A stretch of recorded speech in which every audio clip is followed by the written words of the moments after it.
Okay, hi, day one of the 4-day challenge. I don't know why I called it a challenge, except that things are called challenges, so I called it a challenge. It's a workshop, it's a class, it's a conversation, it's all of that. And there's been so many tech issues. I apologize. The links, I'm having an issue with the links in the emails. So I'm sorting that out with my email provider. And the result of that was at the beginning, as people were contacting me, I can't get in, the link doesn't work. I got distracted and I didn't hit record. So I'm doing today's class again by myself, recording it so that you can get a chance to watch it if you weren't there, or rewatch the material if you were there. Okay, so before we jump into the material for today, I just want to tell you a little bit about myself if you don't really know me, but the intention of this challenge slash workshop slash conversation from my end is, and then you can maybe get clear about what you'd like to accomplish for yourself. So my name is Linda Downey.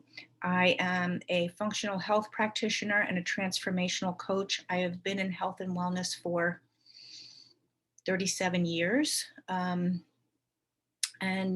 originally, like after college through my 20s, I have a master's in exercise physiology. I was very much into like the wellness fitness part of health, helping people get fitter and run marathons and get skinny. And then at some point, I wasn't well, and I had a lot of health challenges throughout my adulthood.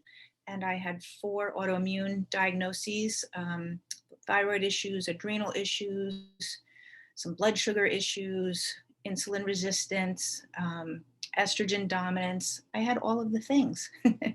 So at some point when I felt really frustrated, I had Lyme disease in my 20s, did a lot of massive antibiotics at the time. So at some point, I was frustrated enough that I wasn't getting better, that I was just being put on more and more meds. And so I went back to school.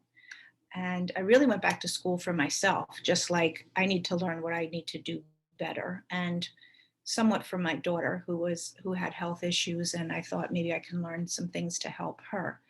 And in the course of that, I was like, oh my goodness, I just should do this. I should switch what I'm doing in my career, because a ton of people have these issues and nobody's getting this kind of information. This was a while back when functional medicine was, not as popular as it is now, and it's still not that popular. But it was really the perspective of how the body works together as a whole. So I started doing that. And then I became an FDN, functional diagnostic nutrition practitioner, so that I could be trained and able to run diagnostic labs with clients, stool tests, food sensitivities, mold, hormone testing. I can do all of that. And I was doing that.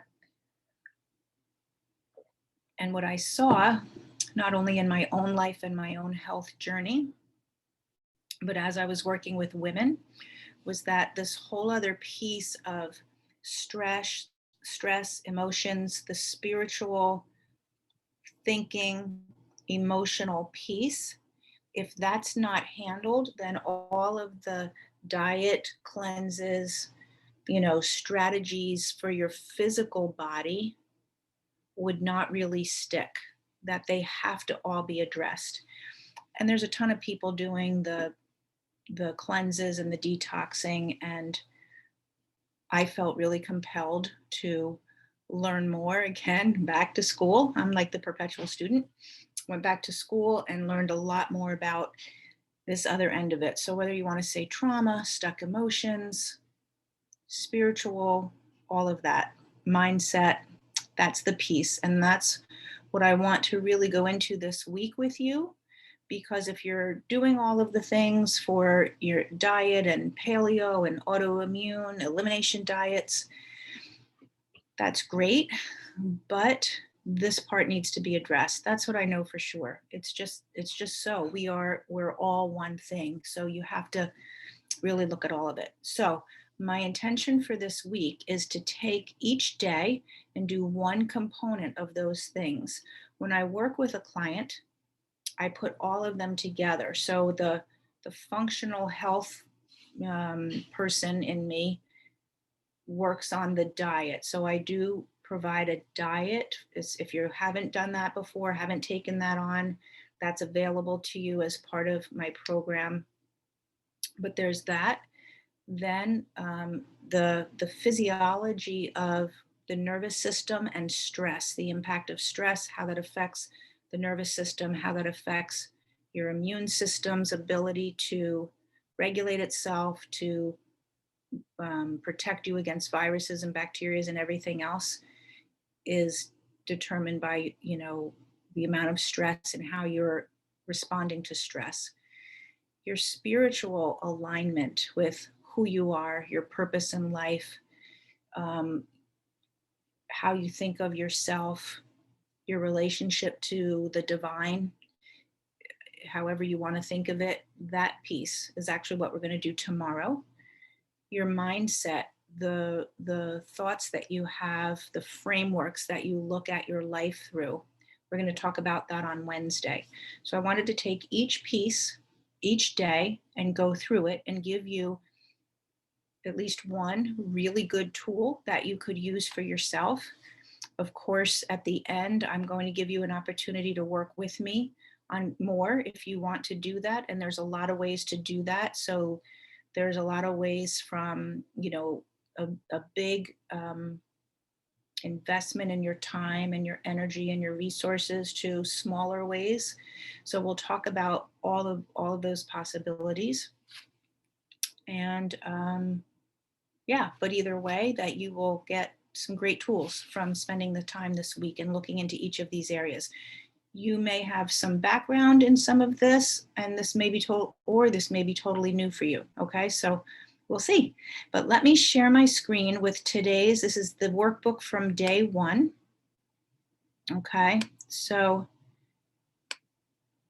here's the workbook from day one. So today I want to talk to you about the physiology of stress, how it impacts your nervous system, and then how that translates into chronic health conditions, not only physical health conditions, but also like mental conditions in terms of anxiety, depression, things like that. So heart math, a lot of these slides are taken from heart math because I am a heart math practitioner. I've gone through heart math programs and I'm a heart math practitioner, and it's one of the tools that I use with clients. So what I've done is taken some of the slides out that I think were the easiest to understand and to relate the information for you.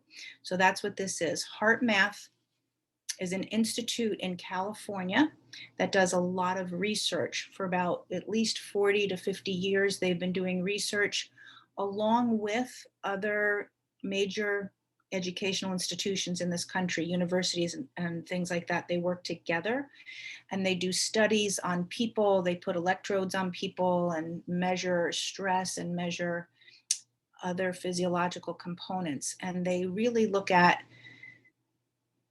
the role of the heart, as this slide says, the role of the heart in your whole physiology. And we're going to look at the role of the heart and how it determines how your emotions determine your thoughts, your nervous system, etc. So I don't know about you, but before I learned all of this, I thought the brain was the master of everything. The brain was the conductor who made everything go. And really, the brain tells the heart, to beat. It sends that electrical impulse, and the brain, regulates that.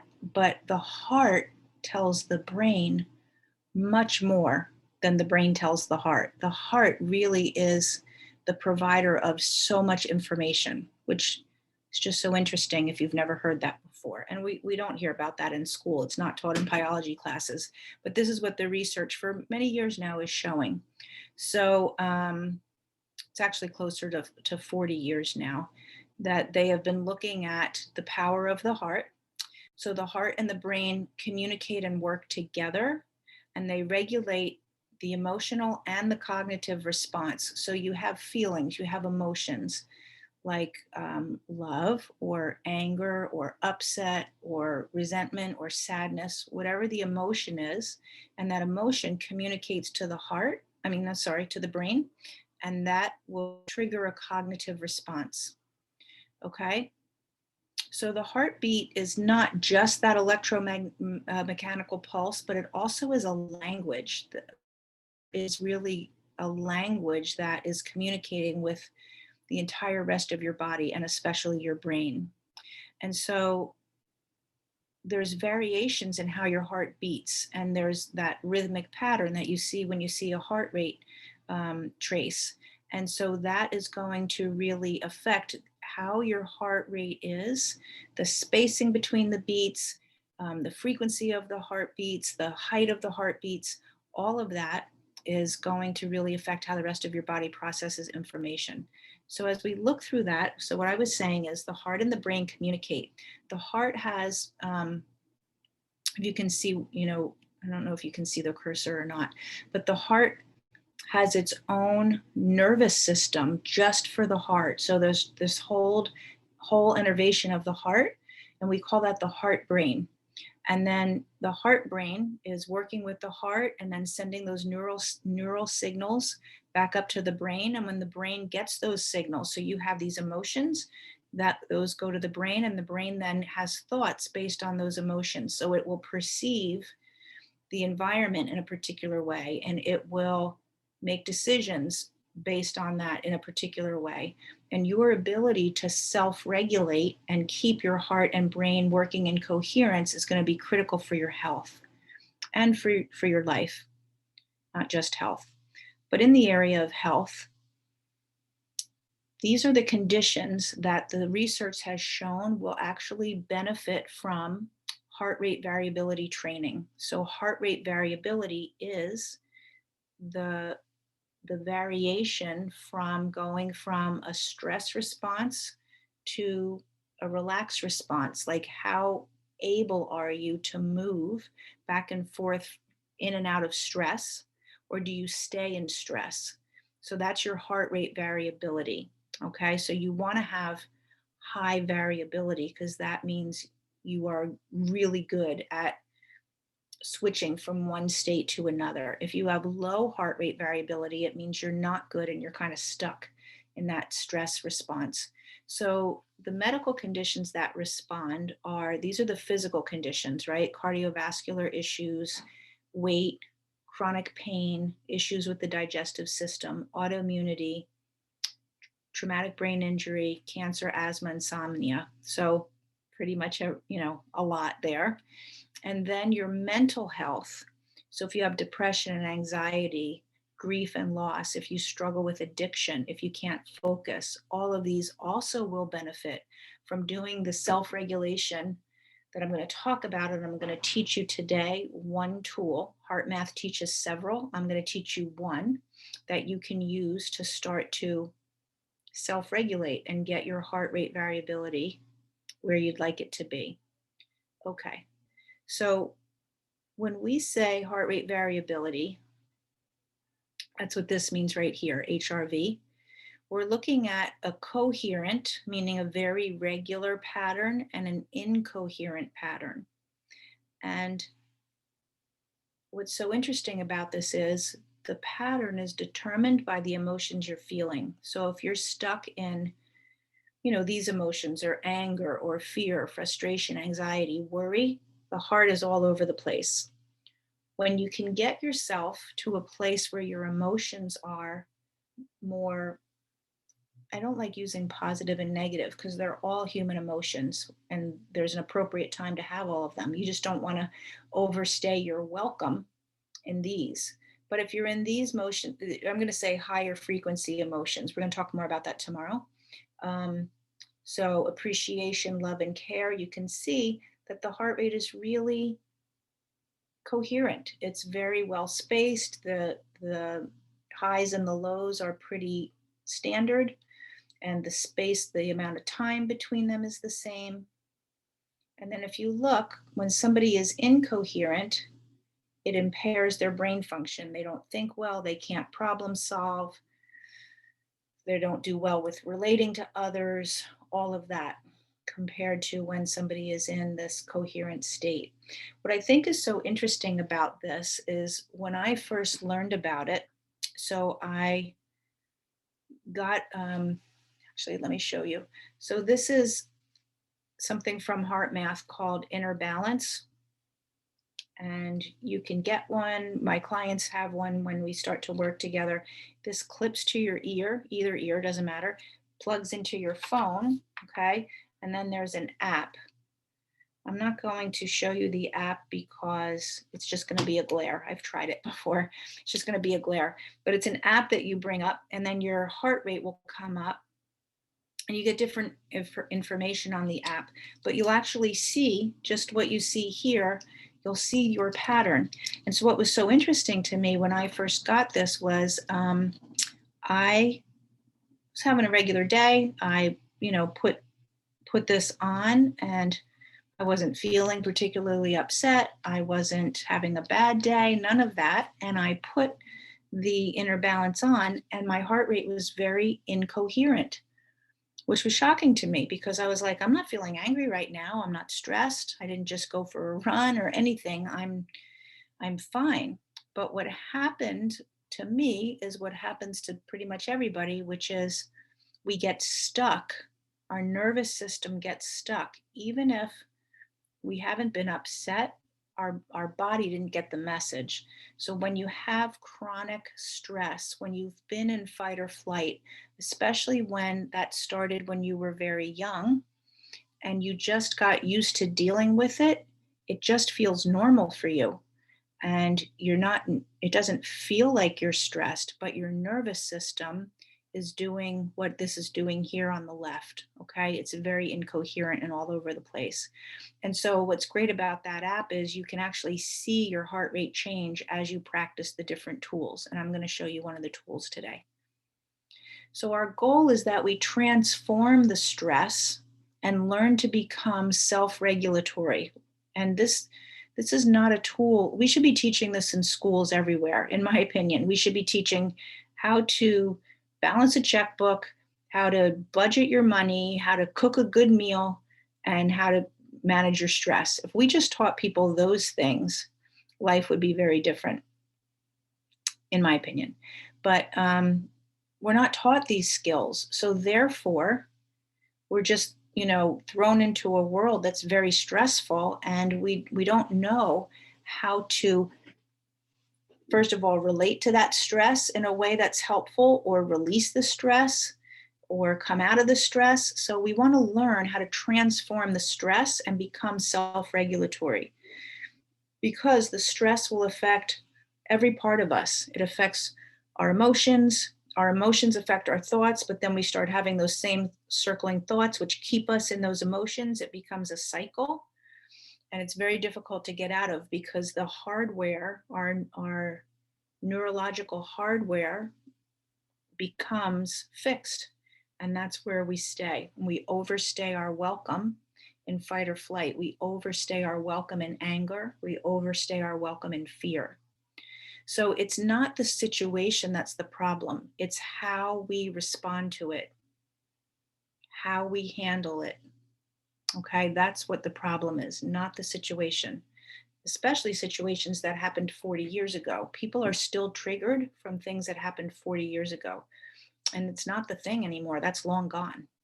So these techniques, today's focus is on the physiology of that, and to teach you something that will help you regulate your stress response so that you can start to get a coherent heart rate rhythm.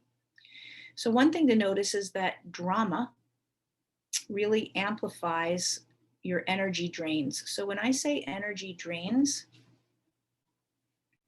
it's like, we're born into this life, and we have a life force. We have a certain life force energy that is driving us, right? That keeps us alive. And everything we're doing is either feeding our life force or it's draining it. So we're either enhancing our life force or we're taking it away. And if we're taking it away more than we're feeding it, we're going to feel sick. we're going to feel exhausted, we're going to shorten our lifespan, and the quality of our life is going to be not good. So you don't want to be draining your life force. Sometimes there's a drain, and then sometimes, more of the time, you want to try to feed it. So these are the things that drain your life force. You know, if you're holding on to blame, lack of forgiveness, um, everything. I don't need to read this out loud for you. You can see this, but anger, staying there. And there's a book called Why Zebras Don't Get Ulcers, I think, or Zebras Don't Get Ulcers. And it's a great book from the 1970s, and it talks about animals in general, all animals, except for humans, because we have this thinking brain, but other animals, and we'll use the zebra because that's how the book is written. The zebra is eating on the African plain. Life is happening, no problem. Now here comes a cheetah who wants to eat him. So as soon as the zebra recognizes the threat of the cheetah, he runs. And if the zebra can outrun the cheetah, which cheetahs are fast, but they burn out quickly, right? Once the zebra outruns the cheetah, what does he do? He stops. He does that full body shake that dogs do. I don't know how to do it, right? But they shake like all the way down their body, and we've seen we've seen clips of this, like in Mutual of Omaha. Anybody back from when I was a kid on Sunday nights, we used to watch Mutual of Omaha or National Geographic. There's tons of clips of all different kinds of animals who do that shake. And that shake is an energy release that resets their nervous system. So they got triggered into fight or flight. They ran from the cheetah. So they have all of this pumped up energy and adrenaline and cortisol, just like we do in fight or flight. And then he outruns the cheetah. So he just shakes off that energy, releases it, and goes back to eating. Now, what would we do? We would be like, oh my God, that was the same cheetah from last week. What does he have it out for me? Does he know where I live? Has he been coming every day? What about my kids? Is he going to be back next Wednesday? Right? So we have these thinking patterns or these thought patterns that have us in the past, right? Going over and over and over the past, or worrying about the future. And it keeps us from being present in the moment. And in the moment is where the animals go. They shake it off and they're just back to eating their lunch the way they were. So they're not worried about the last 10 times the cheetah came, and they're not worried about the next 10 times. They're just in the moment. And we have a hard time doing that. And that's what keeps us in this stress response. So the drama is one thing that you want to think about. Now, this concept of self-regulation is that we need it for health and well-being. It's going to help you with your long-term wellness. It's going to help you calm yourself when you're down, and when you, calm yourself when you're upset, and when you're down, lift yourself up so that you can get into a really the optimal state of where you want to be. All right, so let's see. So part of that has to do with how you're thinking. So these familiar neural patterns. So neural patterns are the nerves, the firing of the nerves that go out, and they go out in the same pattern over and over. So they are repeated. If you get stuck laying in your bed at night with the same thoughts and emotions and attitudes and behaviors, it's because these neural patterns are well established and they become automatic, and it's very difficult to shut them off. So even if it's unhealthy behaviors, thoughts that aren't serving you, we go around and around because they've become hardwired. So the way that I like to think of this is, imagine that you have a huge snowfall and 8 feet of snow falls where you live. And you're going to go out and you're going to clear the sidewalk, and that sidewalk is going to get nice and clear. And as everybody in the neighborhood starts to walk outside, the sidewalk gets all damped down and it becomes the most easy and accessible way. Everything else is covered in 8 feet of snow. You've got this one sidewalk. But you start to notice that that sidewalk always takes you to Jimmy's house at the end of the street. So you go out and there's only one way to go because it's the only sidewalk that's cleared. And it takes you to Jimmy's house. But Jimmy is not good for you. Whenever you hang with Jimmy, you find yourself upset. He gossips, he swears too much, he whatever, and you don't want to go to Jimmy's house. But that's the only path that's shoveled. Everywhere else is 8 feet of snow, which is above your head. So you just keep going down the one path that you can. But once you realize, I don't want to go down that path, I need a different sidewalk, you get out your shovel and you start shoveling to go the other way. Now you want to go in the opposite direction. You want to go to Amy's house. You like Amy. It's really comforting when you're there. She's very nice. You feel calm. So you're going to shovel a new pathway to get to Amy's house. To do that is going to take a lot of work. You have to get that shovel going. You have to start to clear a whole new pathway from 8 feet of snow. Now, what's going to happen if you do it well and you go all the way through, great, you'll have a new sidewalk as an option. And then when the wind blows or if there's another snowstorm, that old path is going to get covered with snow. You're not going to be using it anymore. So it's not going to stay clean. It's going to get covered over because nobody's using it, and the wind and the storms are going to cover it over. Your new path, though, what if you don't get it shoveled all the way through? What if you do a little bit and then you put your shovel aside and you take a rest? Now, wind kicks up and blows snow and covers what you just did. You only did this much and now it's all covered over. Or there's another squall of snow and another 6 inches drops. So now what you shoveled gets covered over. So life happens. And if you don't have that new pathway shoveled and ready to go, you're going to automatically go down the old pathway because that's what's available to you. Life happening is the wind, the storm, all the things that are going to show up in life. And if you're not prepared with a new sidewalk, if you haven't done the work to create new neural pathways of thinking and emoting, then you're automatically going to go where you're already hardwired. And that's what we're trying to work against, right? So we want to do the work to create these new pathways. Okay, so let's just look again a little bit at the nervous system. So ANS means autonomic nervous system, and that's the autonomic nervous system is the whole nervous system. And there's 2 branches, okay? 2 branches that are part of the autonomic nervous system. And when you have an imbalance, that means you're using one branch more than the other. And which branch do you think you'd be using more? The resting one or the stress one, right? It's when the stress response, our sympathetic nervous system, I don't know who named it that because it's not very sympathetic. That's the bad one. Neither one are bad, but it's bad when you stay there too long. So that's the one where you're in fight or flight.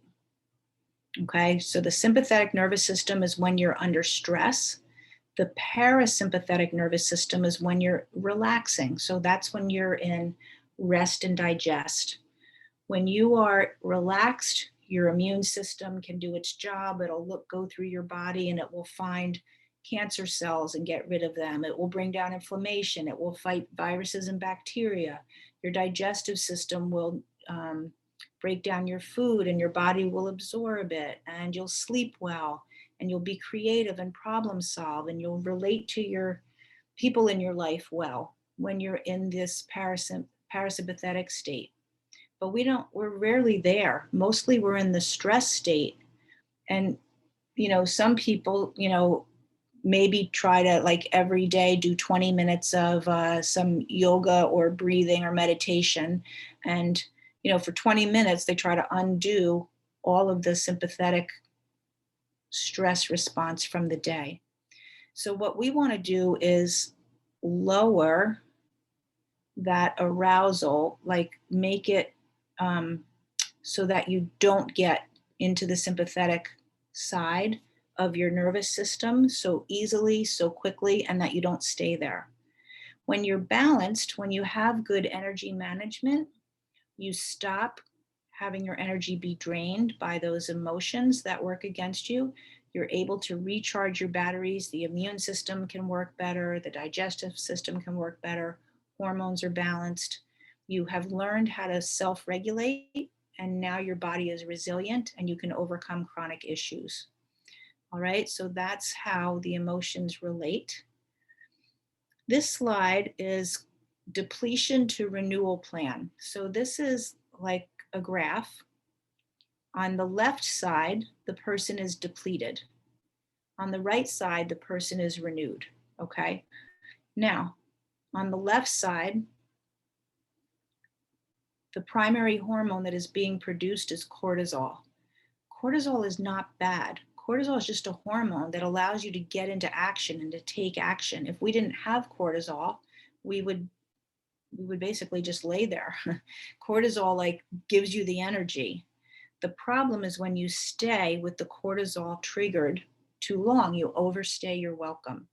So that's why it's called negative and positive over here. But to my mind, it's not that cortisol is negative. It's not even that these emotions are negative. It's that we overstay our welcome. As a human being, you're going to feel anger. You're going to feel frustrated and resentful. You're going to be sad. But you want to see it, feel it, and move through it. Okay, when you have your hormonal response is cortisol because you're upset and your energy is very high, now that's when you're angry. You're really like, ready to fight somebody. When you stay on this side and the energy gets depleted, the energy becomes very low. Now you're apathetic, you might be sad. It's different than anger because you're not looking to fight anybody, you're just looking to curl up in a ball. Okay, so that is the left side. The right side, the main hormone is DHEA. They call DHEA the youth hormone. And DHEA and cortisol are like, they're like on a seesaw. So when one is up, the other one has to go down and vice versa. So they're on a seesaw together. So you want to be more dominant where DHEA is being pumped out. DHEA, again, is the youth hormone. It gives you energy. It helps you sleep. It's also a precursor to some of the other sex hormones. So when DHEA is low, then your other hormones are going to be out of balance. So we want that to be well produced. And that happens when you're feeling love and appreciation. When you're on the right side of this graph and you have good energy, you're excited, you're happy, your energy state is high, but in a way that's positive for your body. When you are down here, it's good, you feel good, you're happy, but you're calm, you're chill, you're just hanging out. Okay, so there's the 4 quadrants. So more stressful energy, stressful with high energy, stress with low energy. Relaxed and happy, high energy, relaxed and happy, low energy. Okay, so those are the 4 quadrants. And now this worksheet is just for you to start to look at where are you and where do you want to go. So step 1, what do you want to accomplish in your life? Are you looking to reverse some chronic health issues? Are you looking to improve your energy levels? Are you looking to change how you relate to people in your life, your relationships? Because they're going to be definitely impacted by all of this. So what are you looking to accomplish? What's the one area to start with? Step 2, consider all the emotions you've been experiencing over the last few days and write them in the appropriate quadrant. So I just went through those 4 quadrants. Start from when you get up in the morning and move through your day. Pick the last 3 days and just really look at what were the primary emotions that you were experiencing and fill in the quadrants. Now, step 3, write the word now, which is where you spend most of your time right now. So most of us have a default, could be anger, could be fear, and sometimes, and fear and anger can be very closely related. You could be angry because you're afraid. That's a way that fear can be expressed. So write down the word now with where you spend most of your time. And then where do you want to spend most of your time? What's your goal?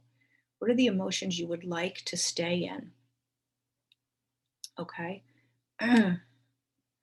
Just okay. So step 5 is what emotions and behaviors get in the way of you accomplishing your goal. So do you tend to get very frustrated very easily? Are you controlling? Like you come into the kitchen and if people used a dish and didn't put the dish in the dishwasher, are you immediately mad? You may say something or you may walk around silently resentful all day, like everything's up to me, it has to be done. But it's your choice to get mad over the dishes that are in the sink. So there's a couple of ways to handle it. I'm just using this as an example. It could be, hey, so and so, would you please empty the sink as soon as you get a chance? I've really been trying to keep the kitchen clean. Or it could be just getting rid of the dishes yourself, but letting go any anger or resentment. Like, I'm the one who wants the sink clean, so I'll be the one to put the dishes in, you know, or what, however else could come up. But what gets you in the way that keeps you more angry and frustrated rather than just handling it or relating to it in a different way? So, what thoughts, attitudes, behaviors, and emotions will help you achieve your goal? So, maybe giving up that it's got to look the way you expect it to look, giving up trying to control other people in the household, giving up, a certain standard for yourself or for others. So, but what are your thoughts, attitudes, and behaviors that are going to help you get to the place where you're feeling happy and relaxed, contented, excited, whatever? And you may not know how to do these at all. You may be like, it's been so long since I felt those, I have no idea. But just see if you can distinguish some for yourself. And then this last box is, okay, what do you need to do? What's the prescription? If you know the answer to number 6, so you know what gets in your way, you know what helps you towards your goal. So what do you need to do? What do you want to start to practice on a daily basis? So this is a great tool to sort of map that out in a way that you may not have seen it before. Okay. And our goal is that we have right now maladaptive patterns. We have developed from our family of origin where we grew up. We learned those patterns, which maybe were not always that healthy. We've been bombarded by situations in our life. We were never taught really great tools. So you could be right now in a chronic state of sympathetic nervous activation. If you can't go to sleep, if you get the inner balance, which was that tool that I showed you, that's really great because you can actually see your heart and see how you're doing. But if not, you can still have a sense of where are my patterns. So we become accustomed to actually living in stress. We don't know how it feels any other way.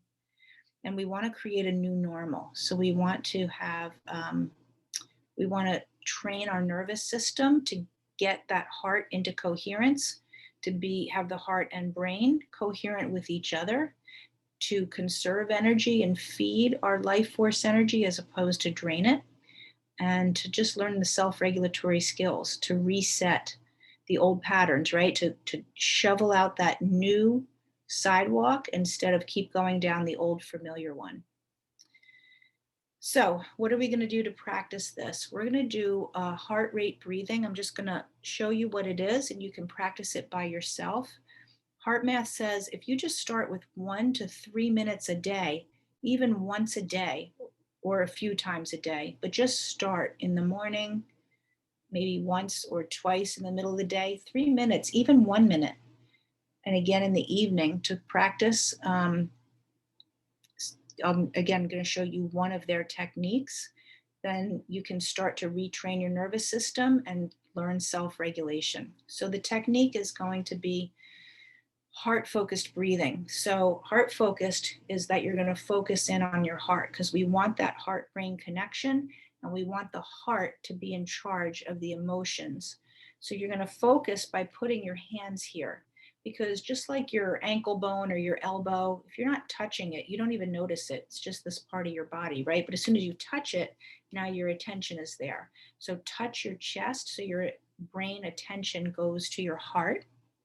And then I want you to visualize, you're going to close your eyes and you're going to visualize the air actually going in and out of your chest. So your heart is expanding and the air is going in and out of your chest. You're going to inhale through your nose, exhale through your mouth. So definitely inhale through your nose.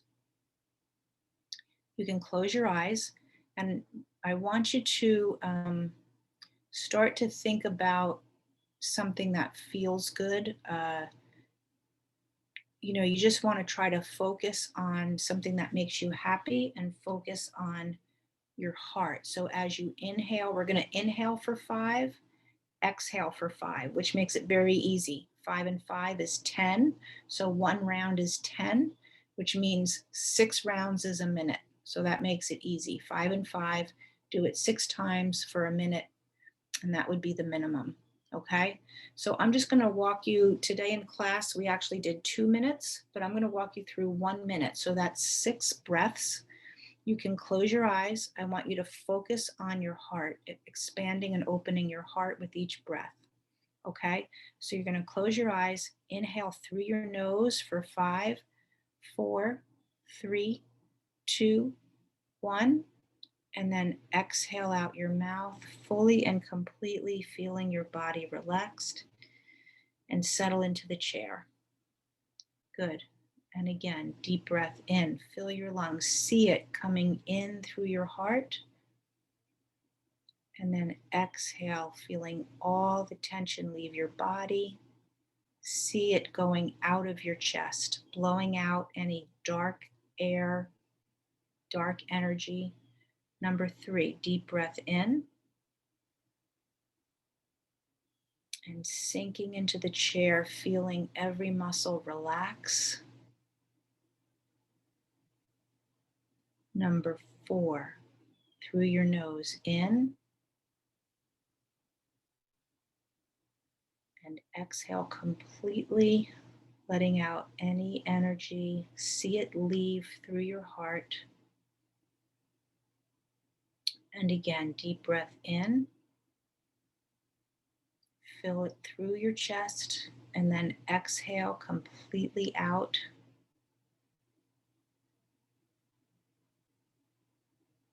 And the last one for this minute, deep breath in. And fully exhale, completely relaxed. Okay, you can open your eyes and take your hands away. That was just 1 minute of heart-focused breathing. Okay, very easy, simple tool. The key is to really connect to your heart and see it. And then this last page is just a worksheet to do the heart-focused breathing. And you can just keep track of it. Just thought I would include this little worksheet with you. Okay? Notice your emotions. Notice where you start. Notice where you end. Notice how often throughout the day, if you're having depleting emotions, that you want to try to use this, even for just a minute to 3 minutes. Okay, so that is the workbook. I'm going to stop the screen share. That's the workbook from today's class. I'm working on the email linking issues. Anything I'm putting it as links in the email have not been working. So I will hopefully have that fixed. I'm going to be sending you another email tonight with the link for tomorrow's class. Tomorrow we're going to switch gears and go to a whole nother place for your body. We're going to go to like your spiritual health and where you're at there and how to release things. And we're going to use prayer and something called healing codes. So I'm going to be sending you a link with a questionnaire today. If you can try to get that done and submit it, you'll get a response back. But I just have to do some work to get the emails working. Okay, so to make sure the links work. So I'm going to do that. And I will see you tomorrow. And if you didn't make it today, no worries, okay? Each day is a different topic. So just come tomorrow and watch this when you get a chance. Okay, So happy to be spending these days with you, and I will see you then. Bye.